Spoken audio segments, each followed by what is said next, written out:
Good morning, everybody. Thank you for being here. Appreciate your patience. Um, we were actually working out the interpretation, and we'll have that set up for you in a moment, and then we'll get started. Appreciate your patience again, and good morning. If you want to get a glass of water, you want to get comfortable, please do so, and we'll get started in a moment.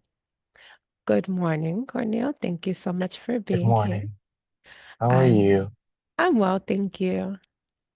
I appreciate you coming in clutch. You're welcome. I would be the interpreter if you would like to Okay. add me as one. Thank you. Yep. Gonna do that right For now. Spanish. Yep. All right. So I'm gonna start it now so we won't be able to speak. But thank you so much again. And starting interpretation now. All right, fantastic. All right, good morning, everyone. My name is Rima Izquierdo, and we'll get started in a moment. We'll just give people time to get situated, and if you need to get anything, please do so now. We'll get started in a couple of moments. I also want to be sure to announce that this presentation is available with automatic closed captioning. Additionally, we are providing simultaneous interpretation in Spanish this morning, for which I will now provide instructions for our Spanish Zoom attendees to join. Hoy y siempre brindamos servicios de interpretación simultánea para nuestros eventos, igual en persona o en Zoom. Favor de hacer clic en el globo al fondo de su pantalla donde dice interpretación. Luego haga el clic en el idioma que desea escuchar, en este caso español. Si quiere escuchar solo al intérprete, puede también hacer clic en Mute Original Audio, que silenciará el audio original. Muchísimas gracias y de nuevo, bienvenidos a Sinergia. Estamos agradecidos en tenerlos aquí. Before we begin, I want to let you know that we'll be broadcasting today's event via our Facebook Live page and want to give a warm welcome for those joining us there.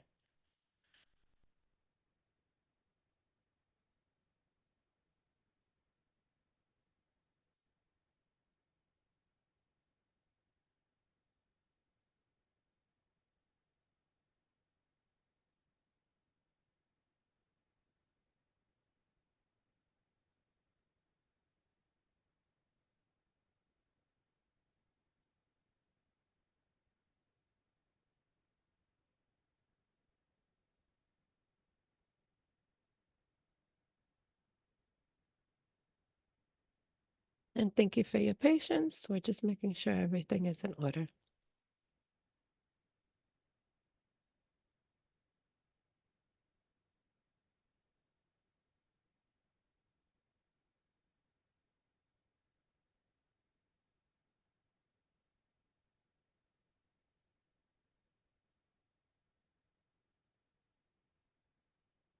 Déjalo hacerlo.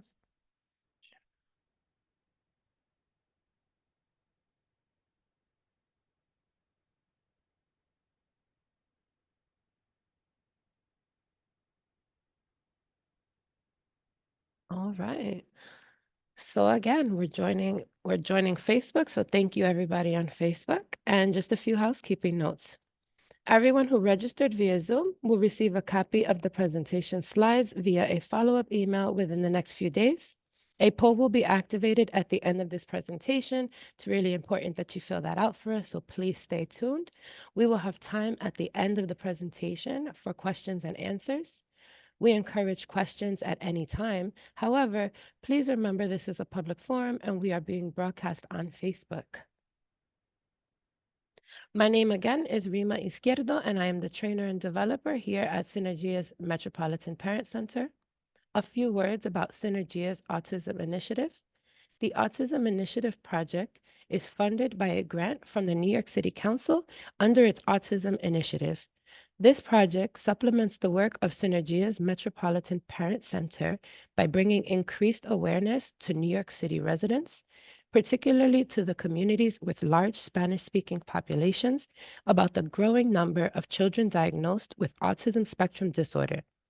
Its strong outreach component targets families of children with a suspected or known diagnosis of autism spectrum disorder, ASD, who are not receiving appropriate educational, health, and other related services.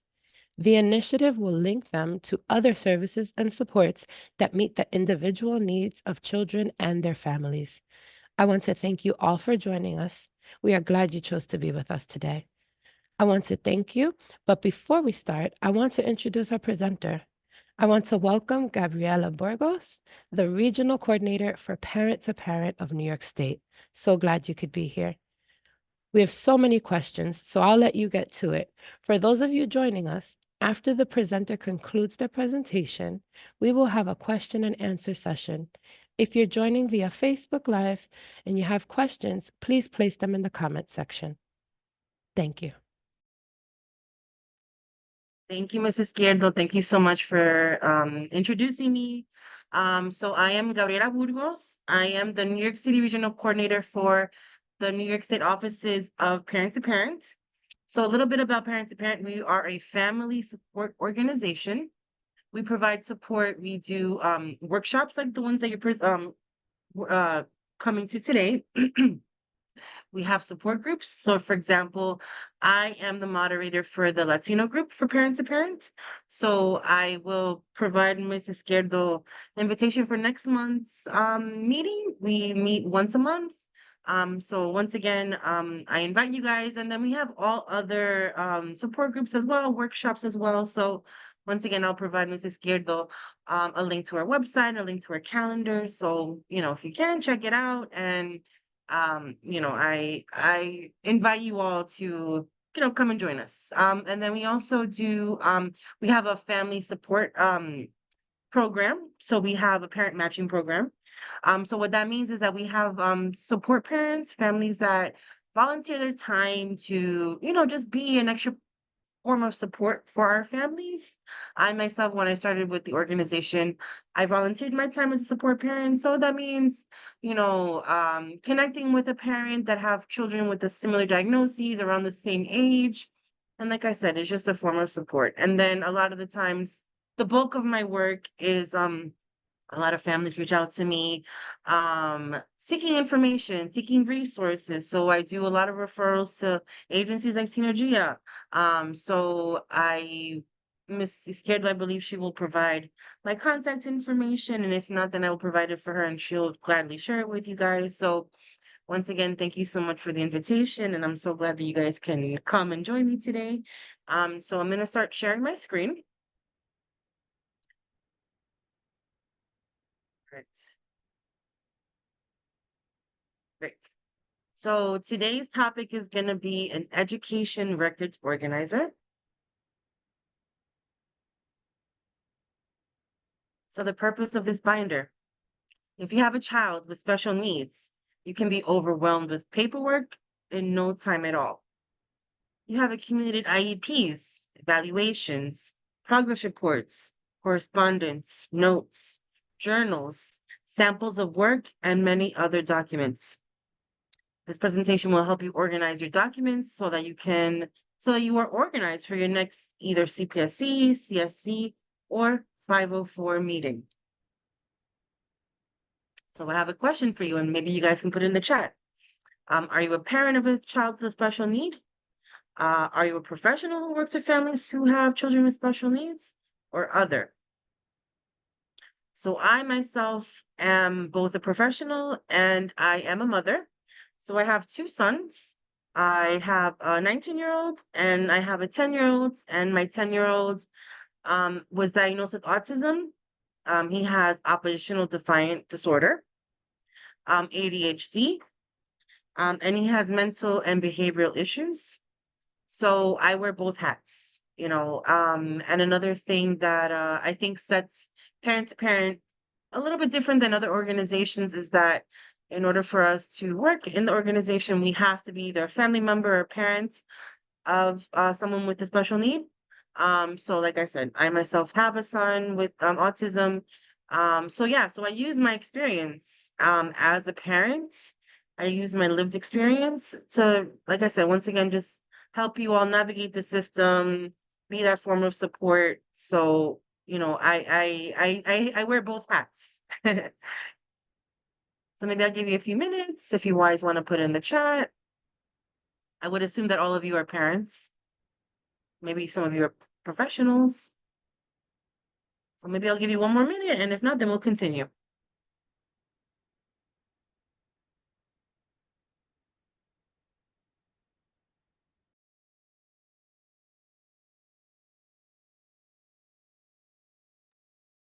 All right, let's continue. So we have the stresses of paperwork. Chances are, you feel overwhelmed by all the paperwork and documents that you have. Once your child starts school, all the way up to graduation or ages out of school, you will have a pile of IEPs, evaluations, progress reports, FBAs, BIPs, etc.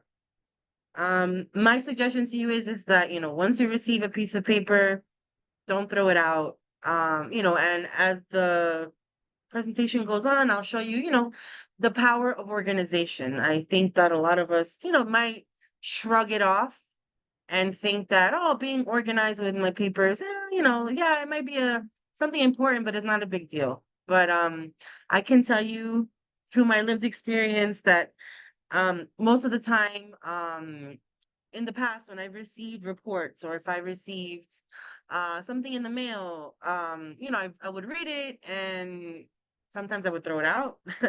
Sometimes I would maybe just put it anywhere.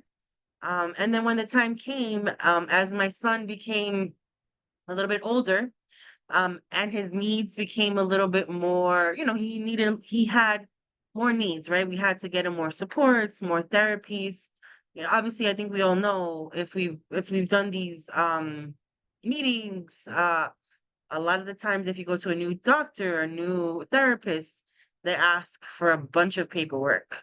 And I remember a lot of the time when my son was younger, if I had, let's say, like I had to go see a new neurologist, and the doctor was like, "Oh, make sure that bring me all the IEPs, bring me any, evaluations that your son has." And I remember the night before, it was scrambling, trying to, oh my goodness, with my husband, where is this? Where's the IEP? And it just caused me more stress. It caused me more stress than I already went into the appointment. I think a lot of us sometimes, our childs have, maybe health needs, if they have educational needs, developmental needs. I think we can all agree that it can be very stressful, right? Especially when you're meeting someone new. You're trying to find some new people. I know I myself become very stressed out because sometimes it's not the right fit. So having the added stress of trying to find paperwork or report, it just took me over the edge. So, I'm going to teach you guys how, like I said, how to become more organized so that you can maybe lessen the stress of, you know, uh, going somewhere or going to a meeting or going to a new appointment. So what do you need to get started? So for example, I have here, I have my binder, right? Oh, I don't think you guys can see it. Oh, because I have the green screen. But I have, the binder, right? We can have dividers. Dividers like this, clear, little tabs, post-it notes, highlighters, anything that, any tools that you can use to get yourself organized, right? So the binder is something that you will take with you to your next either CPSE, CSE, 504 meeting, visiting a new doctor, like I mentioned. Once the binder is completed, you will have all your records in one place. Organization will give you a sense of control over your meetings. And I think that sentence is very important. And like I mentioned, like it just empowers you. It just says, okay, if I go into a meeting, if I go into a doctor's appointment empowered, I will be able to advocate better for my child, right? Get them better services if you can, get them connected to the right therapists, to the right school location, right? School placements. So it's, you might not think that it's going to empower you, but it does. I remember one time when, like I mentioned before, when we were looking for neurologists for my son, I used to have my binder in a really big bag with a bunch of another binder I had, in the beginning. If your child has gone through early intervention, and if you're going through the process of maybe going into preschool or kindergarten, excuse me, there's so much paperwork, right? There's so much documentation. So when I went to go see that neurologist, the first thing that he said was, okay, well, do you have his IEPs? Do you have his evaluations? And I was, if you could see, it was like a big bag, and I hid it on the desk. And I said, yes, I do. And he really, he praised me. He said, that's great. I'm so happy that, you're so organized. A lot of the time some parents, they don't know. They're not sure, what documentation is to bring. And sometimes they're missing pieces of information, and then they have to, reach out again to the doctor. So, like I said, when the doctor said that, I was like, yes, like I felt more empowered, because I went into the appointment, like I said, very stressed out, very worried about my son's needs and his health. So that was just like a little bit of like, okay, I got this. I feel a little bit stronger, right? I feel empowered. So, like I said, it's just, even if you don't think about it, it's going to empower you. So create a binder cover, right? So look, just, I would say personalize it as much as you can, right? So it can be anything that you feel best represents your child. If they do certain hobbies, if they're in a sport, if they're in a special program that they really enjoy, you can add, if you want, maybe the child's picture, just things that it's like a fun family activity, right? You can do it alongside your child, right? And they can help you, um, you know, create the binder cover. So like I said, and it can also empower the child. Be like, okay, well, I'm helping mom or dad or, you know, grandma, grandpa, to do this. And it's like I said, it's just personalizations. And then another suggestion is like if you make it personal, if you make it bright, if you make it flashy, it'll be easy for you also. Like if you have to rush out the door, like, okay, well, tomorrow um I have an evaluation at the for the IEP or whatever. Um and you can, like I said, sometimes you're busy, right, with your child doing this, doing that. And if you know where your binder is, and if you make it as bright as possible, and like I said, it sounds kind of silly, but you'll be quick to be like, oh, I found it. I know where it is. So my other suggestion is when you create your binder, make sure that everyone in the house knows, okay, I put the binder in daddy's desk on the right side on the second drawer. So just in case, if, like I said, excuse me, if you guys have to run out the door, and if you have to attend maybe to your child and say, okay, well, big brother, like, can you help me get the binder? And he's gonna know where it is, right? And he's gonna be able to spot it really quick. So, like I said, make it as personal as possible, as you'd like. And like I said, make it as identifiable as you can, so that it can be easy for anyone to pick it up and go out the door.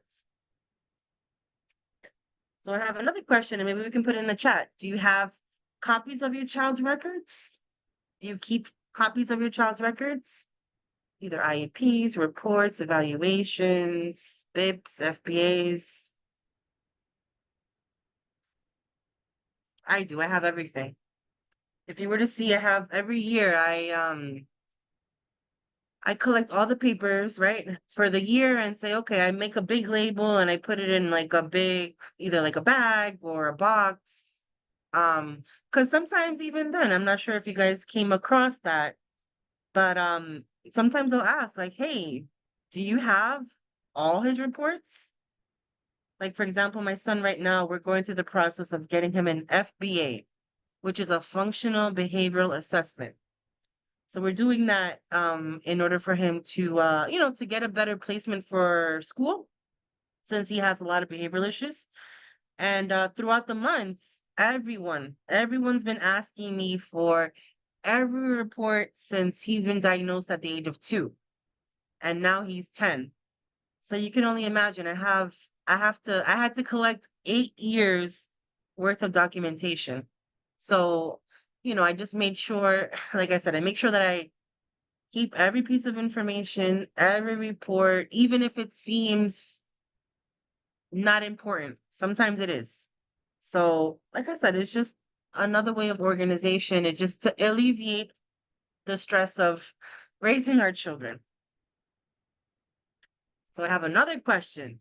How do you currently organize and keep your child's records? Do you put it maybe in a box? Do you put it in the shelf? Do you organize yourselves? I see some things in the like I said, I made the mistake before of just putting it in a desk and forgetting about it. And then, like I said, when the time came, I looked like a chicken with my head cut off, running around, screaming, shouting, "Oh my God!" Um, but then, like I said, as I started learning and as I started understanding the importance of keeping every piece of paper, I made sure to organize myself properly. So I'm going to continue. So we can have one part of the education records binder. It can be a contact list for school.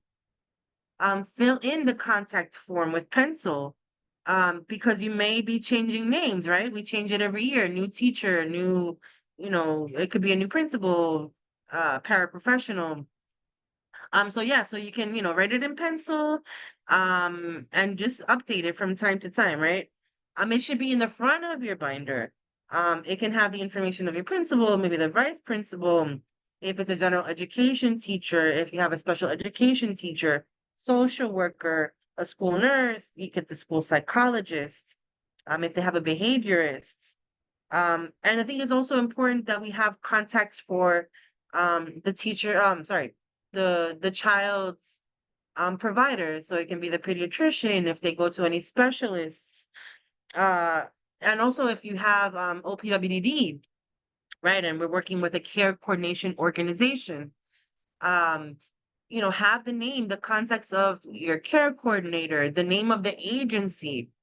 A lot of times when I ask families when they reach out to me, I'm like, "Oh, what agency are you working with?" Sometimes they're not sure, because maybe they're just starting to work with the organization. So make sure, like I said, that contact information. If you have any websites, phone numbers, emails, make sure that you keep everything, like I said, in the front of that binder. So it can be easy for you to access that information because a lot of the times they're gonna ask you, right? "Oh, what's your child's pediatrician? What's their name?" And if you just, sometimes you forget. Sometimes if you're in a moment where they caught you off guard, you'll be like, "Oh, I don't remember." So, like I said, it's just have that information available, readily available, so that you can provide that information as quick as possible.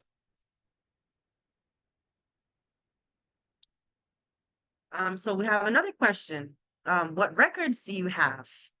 It could be more than one, right? So we can have an IEP and a 504 school evaluation, right? Independent evaluations, even that, evaluations that you do outside of school or outside of maybe an organization, related services evaluations, right?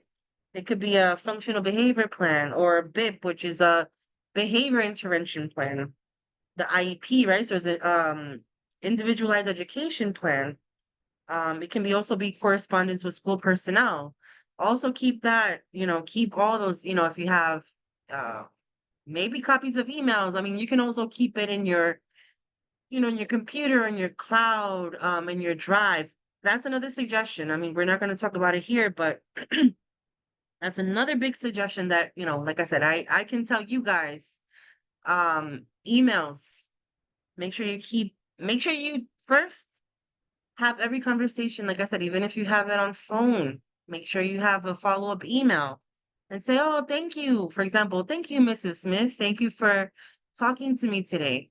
And thank you for talking to me about, and list what briefly, right? It can be just a brief description of your conversation. Because once again, sometimes they're gonna, sometimes you have to answer, be like, "Oh, did you talk to the behaviorist?" Someone might ask you that, a provider might ask you that, and be like, yes, I did. Oh, I spoke to them May 16th last month. And then we spoke about ABC, right? So that's another thing. Just make sure that you have records of everything. You have copies of everything. Because once again, I'm gonna sound like a broken record, but it always comes back. All that information, sometimes always they're like, oh, they need that. So make sure you have that. So in section 1 of the binder, we can have an individualized education plan, which is an IEP, amendments and revised plans, individualized family service plans or IFSP, 504 plans. Once again, like I mentioned before, keep all copies of meeting notices, conversations that you've had in the meetings. Have copies of all of that. They say here only keep 2 years worth of records in the binder. I would say maybe in the actual binder, keep at least 2 years, but like I said, don't throw out anything. Don't throw out anything, even if it's, even if you have to scan it, right? And you don't want to keep all that paperwork in your home, in your apartment. Scan it. If you have a scanner, scan it and put it in your computer, put it in a drive. Make sure you have that information. But like I said, you never know when they're gonna ask you, hey, do you have a report from when he was 2? So make sure you have that, right? Um, so it says here, only keep 2 years worth of records in the binder. The child's IEP from last year, and the current IEP for this current school year. And if you guys don't know of IFSP, the Individualized Family Service Plan is for early intervention. So a lot of times also, like you said, we see there's a lot of abbreviations. So what is an IEP? An IEP is an annual plan created to outline students' educational goals and special education services needed to reach that goal. And a 504 plan is a document outlining accommodations and services so that the child can learn in a classroom setting. So those are the differences between those two reports. So in section 2, we can do report cards, report cards from either elementary school, middle school, high school, IEP report, progress reports. Excuse me. Your child only receives a report if they're in general education. If in a self-contained class, they will receive an IEP, a progress report, along with related services progress reports. Some children are in a co-taught, mainstream, or inclusion classroom, and they will receive a general ed report card from their teacher and an IEP progress report from their special education teacher. So some children have both. So in section 3, we can have copies of homework, classroom work, tests, samples of homework assignments, samples of classwork, samples of class tests. You don't need every scrap of writing or drawing that your child has produced, but a few samples are very helpful throughout the year. You can use them to show progress. And yes, a lot of the time, a lot of children have a big, they do big progress throughout the year. Like, for example, right now my son is doing home instruction, so he's doing homeschooling. And in the beginning of the year, let's say, for example, in math, he was, I forgot what grade they gave him, but he went up at least 25 points. And I was, so it was nice to see, his work, because I had samples of his math work from the beginning of the year. And now I have samples of his work from now at the end of the school year. And it's nice. It's nice to see that progress and show it to, his teacher.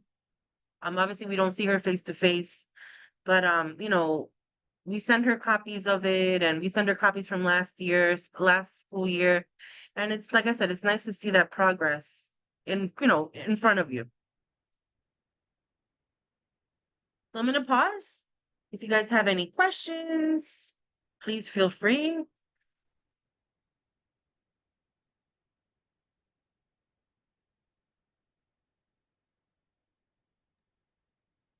So they have been typing responses in the Q&A.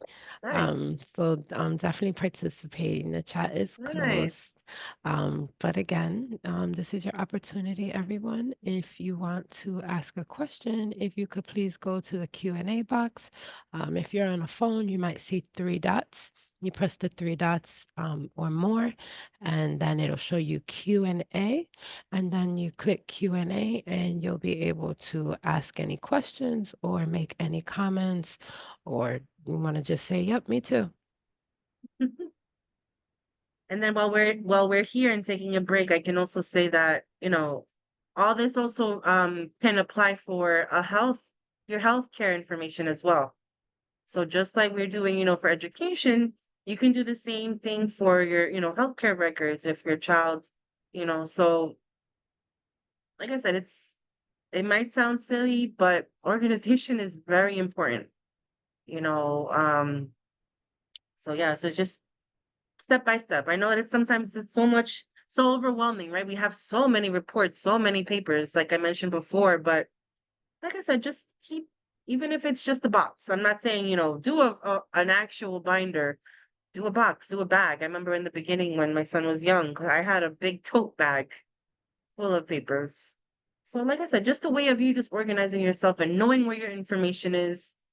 That's the most important. So I'll give you guys one more minute if you guys have any questions. If not, we'll continue. And I'll just share sometimes, it's a folder for me, right? It's a folder of the For first part everybody, of the yes, year, yes, the second yes, part of the year, because I have multiple yes. kids and multiple students with disabilities. So it's all of those papers times two or three, and so sometimes, like in the beginning of the year, all I can manage is the folder, but then I can Yeah, like go to it later or yes. sort it. So, it doesn't always have to be a binder, whatever you can manage. And anything, yeah, anything that you can, but just something portable, right? Like even if it's just like I said, even if it's a tote bag, it's just something that you can, it's the portability of the information that you can take it with you. I think there's a question, is it better to keep separate binders for school and health? I would say yes. Because it will tend to get pretty complicated, right? To keep, the health and education information all together. So yes, and we do, I do also have a presentation for the healthcare binder. And, hopefully down the line, maybe I can do it for you guys as well. But yes, I would say, yeah, just to avoid that confusion, because sometimes, information can look similar, right? So yeah, just try to just keep it separated, I would say. We'll definitely be inviting you back for that. Yes, yes, yes, yes, yes. Great. All right, so let me continue then. So in section 4, we can have school evaluations and related services. It could be either psychological evaluations, speech and language evaluations, occupational, sorry, speech, physical, right? So physical therapy, that's what I mean by that, and occupational therapy. All of these evaluations are used to measure the child's progress. Related services help the child get the most from their special education by giving them more support in specific areas, like, for example, their speech or mobility. And once again, like I said, it's nice. It's also a way for us to, you know, like I said, show the progress, right? So from the beginning of the year to the end of the year, how much progress did the child make? And it's nice to see, it's like obviously not only the therapist will be able to see, make comparisons, but you as the parent, right? And it's nice to familiarize yourself with these reports, right? It might have a lot of information, a lot of sometimes complicated words. Um but like I said, just try to familiarize yourself step by step if you ask questions, right? So if the information's a little bit too difficult to understand, or if there's too many abbreviations, maybe speak to the speech teacher or the physical therapist or the occupational therapist, and maybe they can go through it with you. And like I said, just explain it, because most of the time, like I said, it's the information is not difficult, but the wording can be difficult sometimes. So just familiarize yourself. Because as if your child continues to be in the special education world, right? You're gonna see a lot, you're gonna come across a lot of these reports. So it's nice to just start learning step by step. So in section 5, it can be independent outside evaluations. It can be a physiological evaluation, neuropsychological evaluation, speech and language. Once again, physical or occupational therapy evaluations. We can think of independent evaluations as a possible appeal for your child's IEP in search of different accommodations or to overturn the school's decision. And once again, yes, right? That's why we do independent evaluations, right? Because sometimes we don't agree with what maybe the school suggests, right? If they do their evaluations in school. I've done many outside independent evaluations. Right now, like I said, my before Christmas time, my son got a neuropsychological evaluation outside of the DOE. And not to put down the DOE, but the independent evaluations. A lot of the times, I'm not sure if maybe your children are the same way, but my son, he has a lot of difficulties sometimes with well, not sometimes, all the time. He has a lot of difficulties with uh having evaluations done completely. Most of the time he never completes evaluations. Um, but thankfully, when I've done independent evaluations, I've come across very knowledgeable professionals, patient professionals. Because with my son, and if your child has behaviors or mental health issues, sometimes it's hard to find people that can understand or know how to work with them, right? Or and how to get the information that they're trying to get, right? Um, but yeah, I mean, I've used it before. I've done it I've done independent evaluations a few times in my son's school career. Um, and I've used that. That's been for us.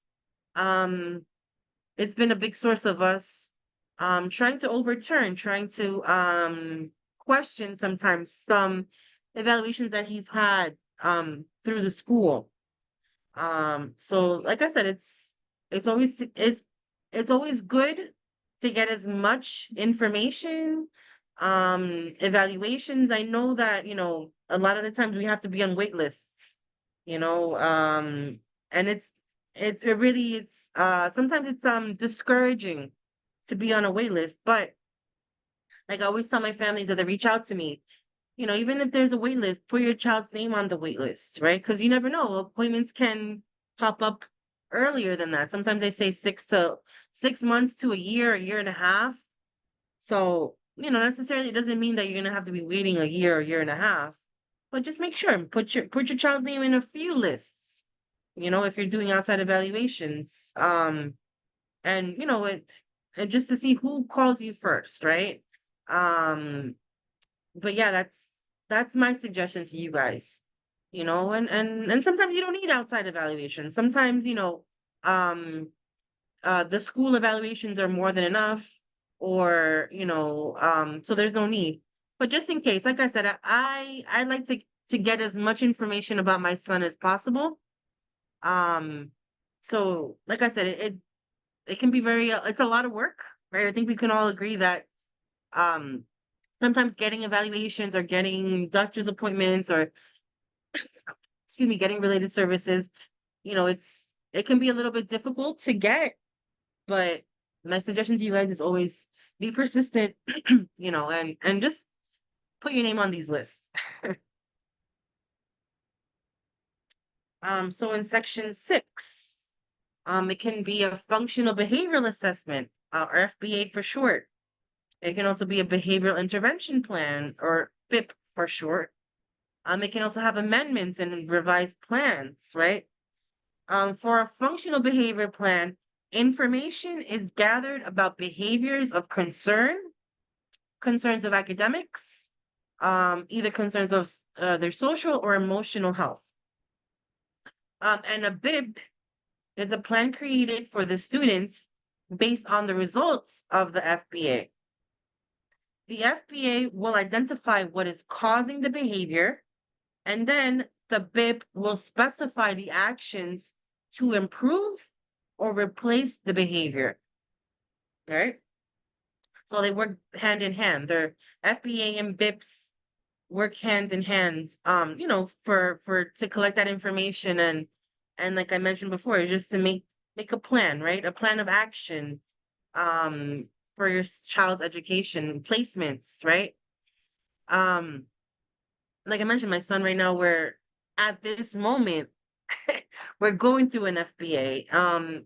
It's been a little bit difficult, um, getting everyone on the same page, getting everyone to agree to get the FBA done.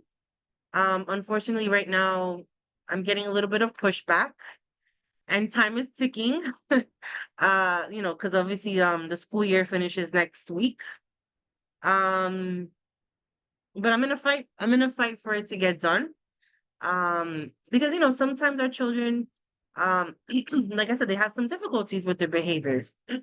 So, and sometimes, maybe the school that they're in, or the school class setting that they're in, is maybe not the most appropriate, right? It's not the one that gives them the most support.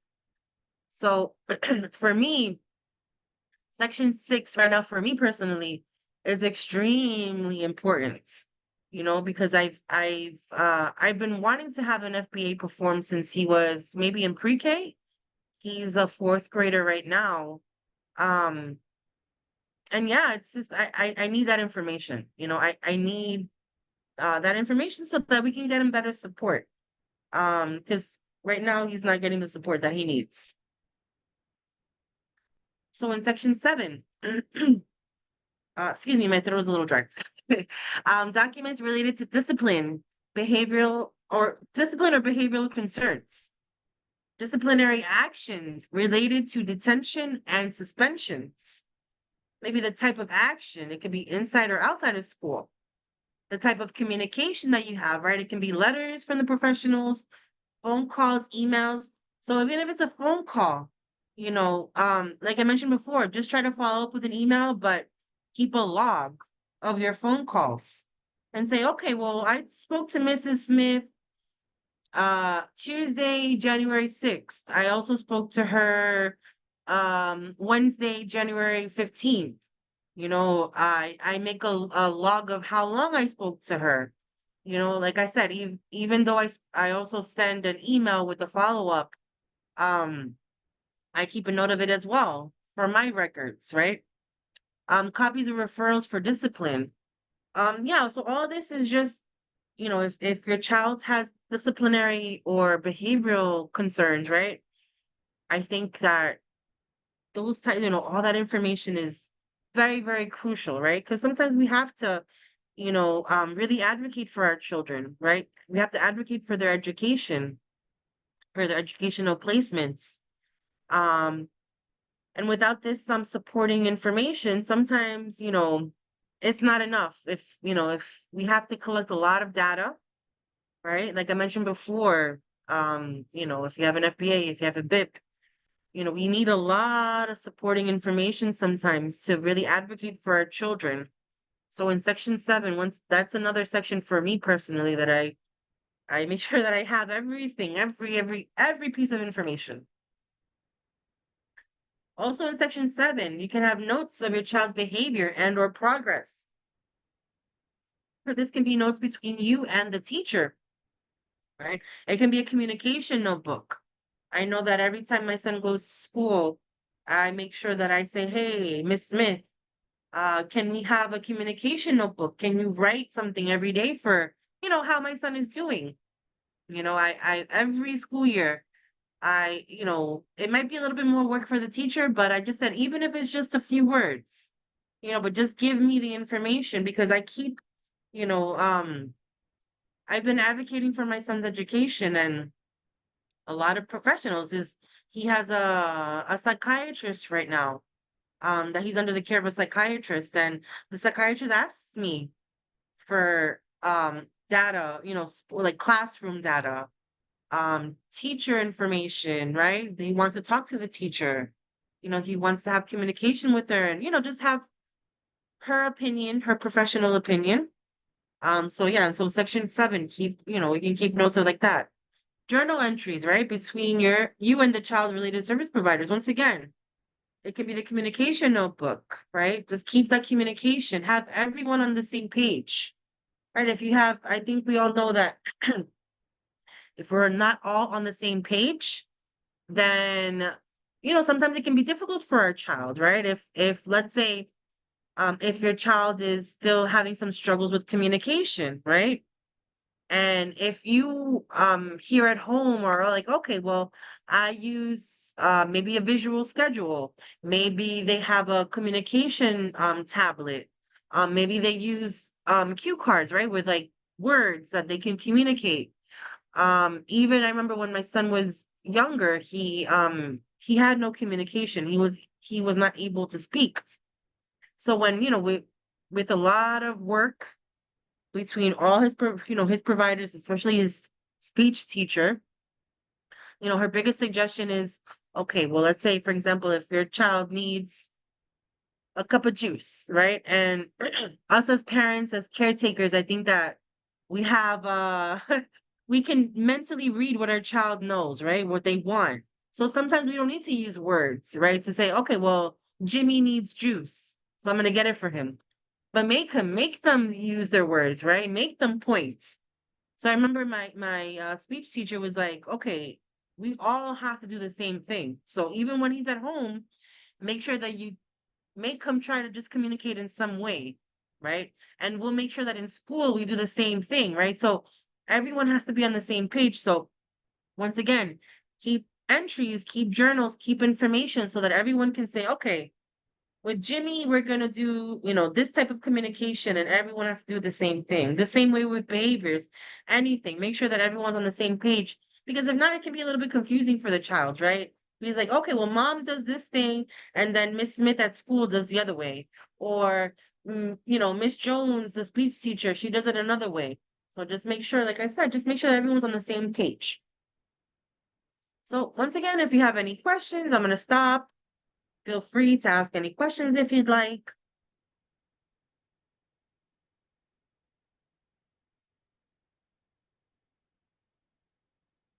Excuse me.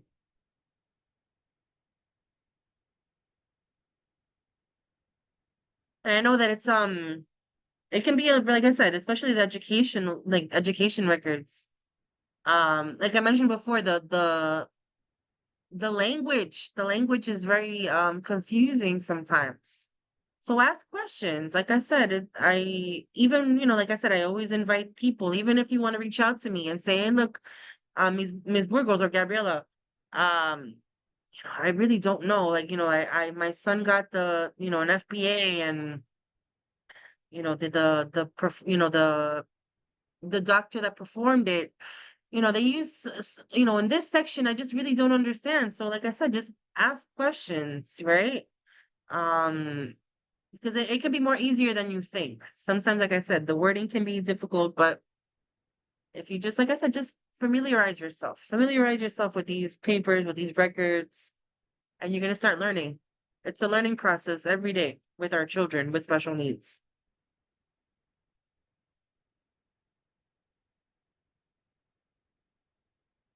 Si there's a question, I think. ¿Puedes ayudarme con el ejemplo de comunicación? Oh, perdón. ¿Puedes ayudarme con el ejemplo de comunicación en la escuela? Mi hijo es poco verbal y quiero ayudarlo a que se exprese por él mismo. El niño está cogiendo terapia del habla. El niño tal vez, mi pregunta es si el niño usa tal vez una máquina de comunicación. Como les mencioné anteriormente, hay muchos niños que usan, si no es una tableta de comunicación, puede ser hasta fotitos, ¿verdad? Fotitos. Miss Así que se Virgo, empieza. you can actually say respond in English because they're Oh, I'm sorry. probably, no, I'm you're sorry, I fine. forgot. It's I'm that so they're sorry. Yes, probably yes, yes. in I'm interpretation. so Yeah. sorry. I'm sorry No, about you're that. So, fine. You're fine. Thank you. so what I the mom asked, appreciate it. I'm sorry. What the mom was asking was just like, like, how can she help her child with the communication, right? So, like I was mentioning before, the question is, does the child already use a communication device, right? Um, but communication starts even if it's the most simplest way, right? Even if it's just like I mentioned before, pictures, pointing, right? Communication can start there, but it's the most important thing. And like I tell you, my son, when he started with early intervention, he had no language at all. No language at all. Um, but like I said, with a lot of blood, sweat, and tears, literally, we were able to communicate. He's able to speak now. And if you were to hear him now, yesterday, was it Wednesday? The doctor that is doing his FBA, she did a home observation and she was asking him questions about school, about himself, about his friends. And it made me so proud to hear him communicate. It's not perfect, right? But it made me so proud to hear him communicate and express himself. So, my biggest suggestion is persistence is key. Don't give up. Um, because they can. Our children are capable of a lot of things. It's just having a lot of persistence. And like I said, if ever you have any questions, you can always reach out to me. I can always, we can have a conversation one to one. And I can find you the resources. I can find you the support that you need if that's what you're looking for. So in section 8, it could be correspondence, right? Emails between your CPSE, CSE chair, excuse me, 504 and your school team. Print it out, right? Print it out. Make sure you print all those reports if you don't have it as a hard copy already. It could be letters that you have mailed. Excuse me, letters that you have received in the mail. Especially that. I have I've been very bad with that. When I receive sometimes reports through the mail, sometimes, not all the time, I've been known to just leave it somewhere. Well, okay, I read it, poof, I just leave it somewhere, and then I can't find it, right? So make sure you keep it again, and receive it, you read it, and put it in your binder, in your box, whatever it is, right? Phone calls, right? Keep a log of your conversation, like I mentioned before. Keep a log of all your conversations, right? Text messages, print them out and put them on your binder. Like I said, you never know. You never know when you need it. Sometimes, sometimes you need to speak to people that are outside, right? It can be maybe even like legal teams, advocacy teams. I'm working right now with an advocacy group that they're advocating for my son's education. And they asked me for all of that. They asked me for phone calls. They asked me for text messages.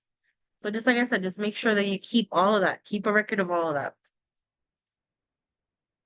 So in section 9, it could be supplementary items.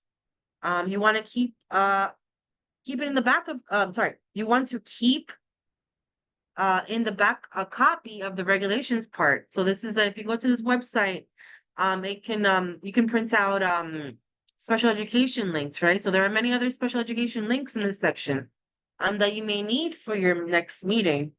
So just anything that you feel that can also support, if you're trying to advocate for your child for their education, if you're talking to a new therapist, a new teacher, make sure that any information that you feel is most important for you to advocate for your child, for their education, for themselves as a person, make sure you keep it. Anything that you feel is most important. Once again, we can have questions. Um, yeah, no, I keep every, like I said, people might think that I'm a bag lady. I'm a hoarder. Because I keep everything. Um, but yeah, no, I mean, it's just as we all know, right? We not only have to be our child's parents, but most of the time we have to be their advocate, right? We have to be their medical professionals. Sometimes we have to, be their therapists. We, as parents, we carry a lot of, we wear a lot of hats, like they say, right? And it can be very daunting. So, like I said, as much as I can educate you all to lessen the stress, you know, um, just do it, just I don't want to be stressed out. My life is stressful enough. Raising my children in general has been very difficult. But raising my special needs son has been extremely, extremely challenging. Um, I take the challenge as a big challenge, but there's some days when I'm just like, I can't anymore. It's too much, but we got to keep on going, right? And I have the support. I have everyone's support around me. But sometimes it's just like, leave me alone. No more meetings. No, don't call me no more.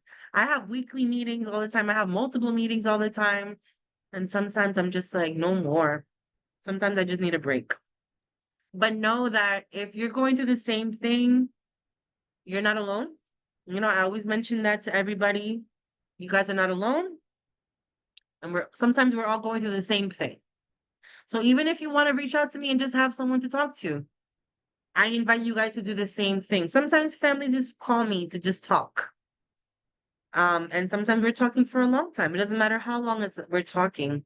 And it's nice to just get that off your chest.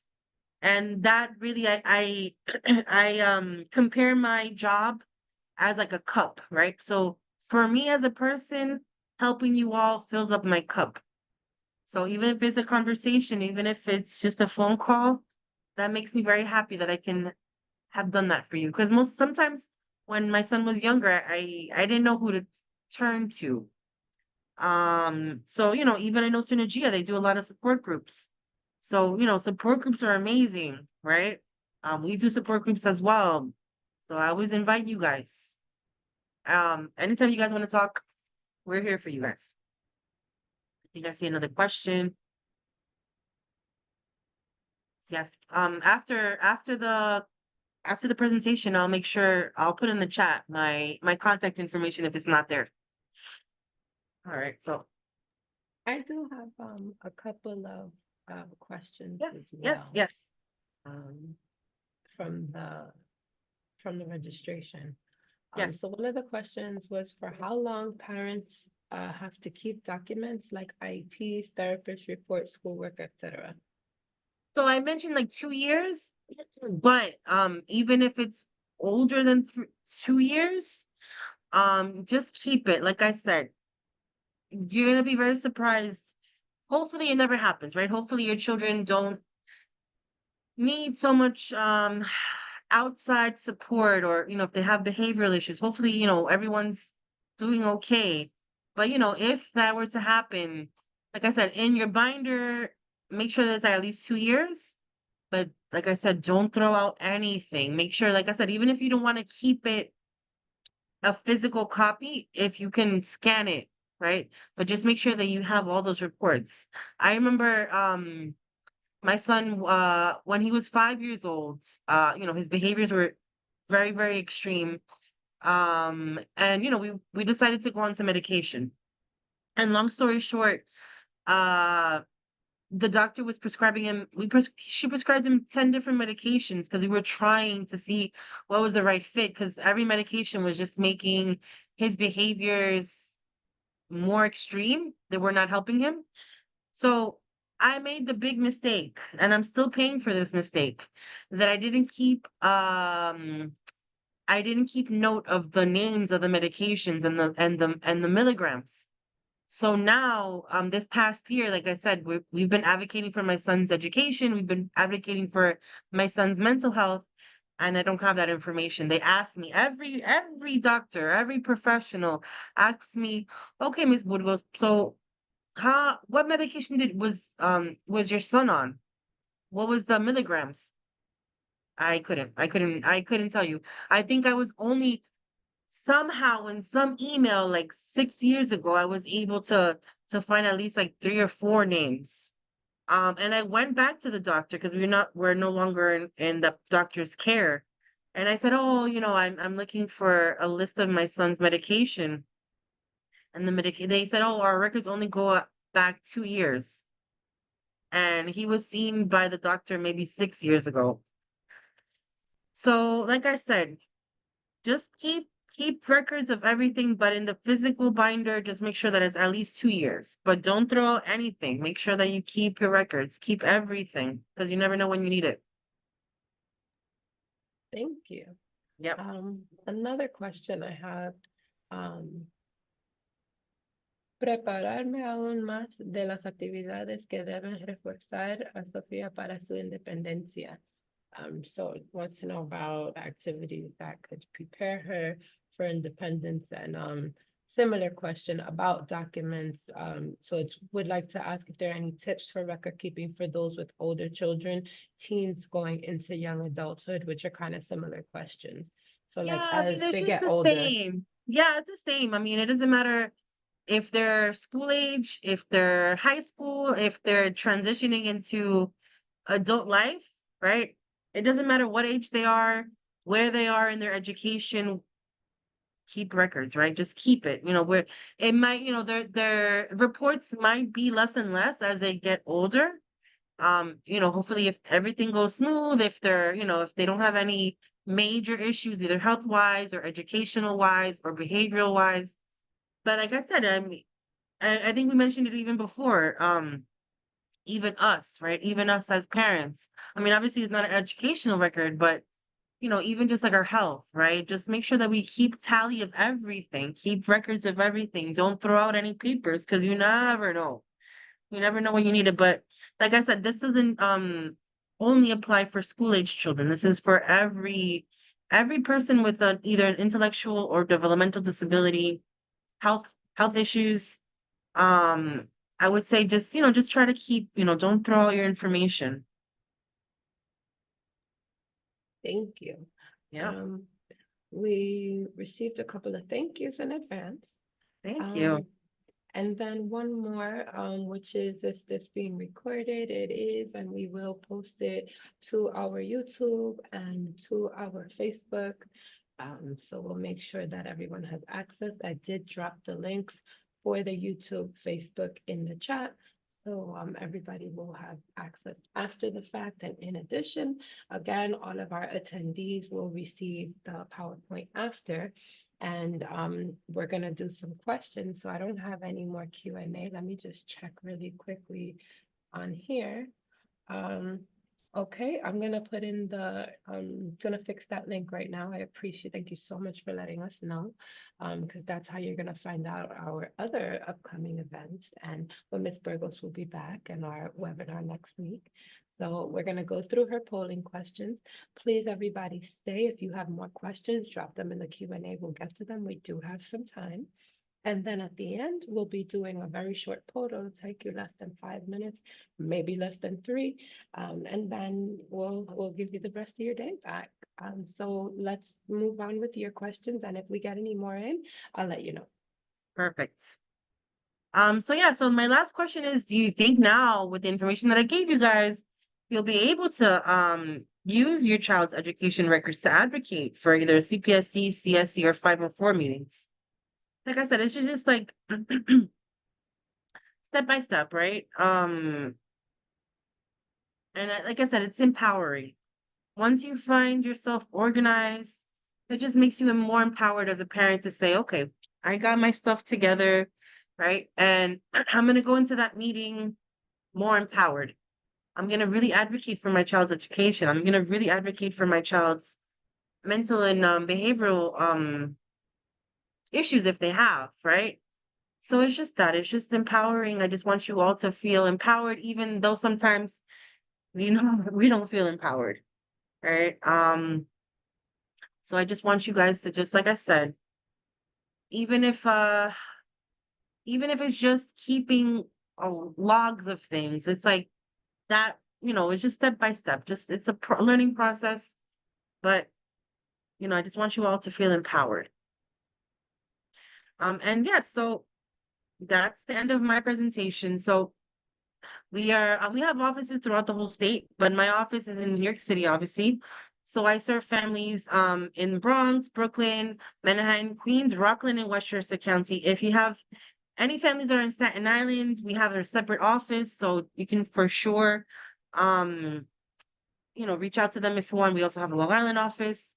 I'm not sure, Mrs. Skidville, do you want me to put my information in the chat, or would you like Yeah, that's totally fine if you want yeah. to.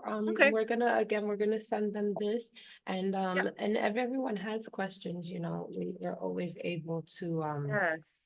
to get them answered. So if you think of Yes. something tonight, when you're digesting everything, you can always send myself or Miss Burgos an email. I'll connect.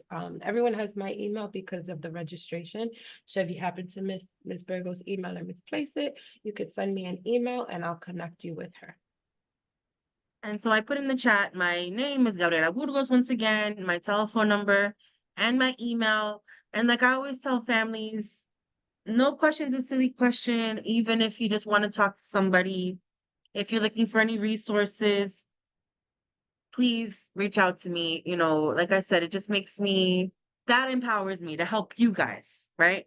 So I wanna share that. I want to send those empowering vibes to you all, right? So once again, thank you so much, Mrs. Izquierdo. Thank you so much for having me. It was amazing to talk to you all. Thank you for the questions. And we Yes. appreciate you too. Last call for questions if anybody has any questions. I like that. I like Otherwise, this question here. It says it's a work in progress. Good days, messy days, right? Yes. But this was very helpful. Yes. There's good and bad days always, right? I think in parenting in general. Not just and because your child has a special need, but yeah. and it's But a like I start. said, It's a it is a start. start, step by step, step by step. Because we don't come into this world, right? Into this special education world knowing everything. So it's a learning process for all of us. Exactly. Yes.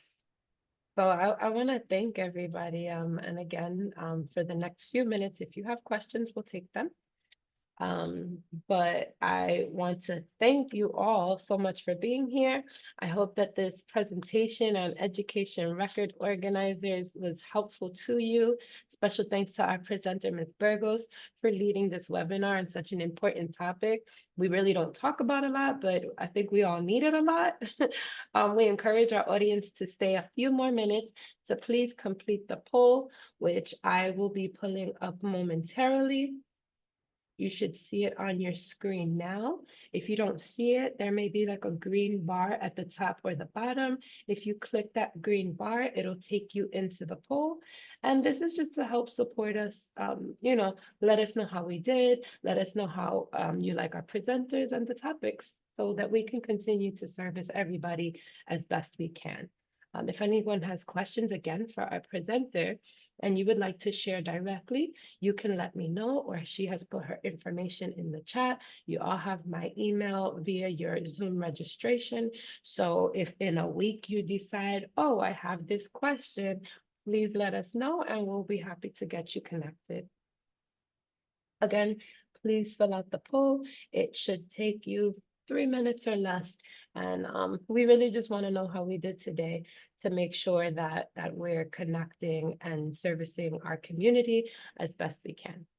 So thank you again. And thank you to our interpreter. I super appreciate you. I know that I talk fast and so I thank you. You're amazing. Thank you, thank you. I'm gonna end the interpretation now so I can get you back. All right. So welcome. Thank you. Thank you, everybody. Thank you so much. Hope you have a Thank, great weekend thank you, and Mr. all Cornell. you kids Appreciate have a you. great end of school year. Have a great summer. Yes, thank you, You, Ms. Burgos. you also have a great weekend and very nice to meet you. Great Nice presentation. to meet you. Thank you so Thank much. I you. appreciate it. Thank you Take very care. much. Have a good one. Bye bye. Thank you. All right. And again, I see most of us have completed the poll. Thank you so much. I'll give another 2 minutes and you guys can have 14 minutes back from your day. And I hope you have an awesome weekend. Please stay safe. It's very hot outside. The air quality is not good. If you don't have to go outside, you should probably stay in, or if you do go outside, please make sure you bring water. Please make sure you pay attention to young children and pets. It's very hot outside today. All right. All right. We have 100% participation. Fantastic. So thank you again, everybody, for being here. Thank you for coming to the virtual Metropolitan Parent Center, and thank you to Parent and our interpreter, Mr. Cornel Peasley, and have a wonderful Friday. Bye, Have everyone. a wonderful weekend. Take care. Goodbye. Gracias. Gracias.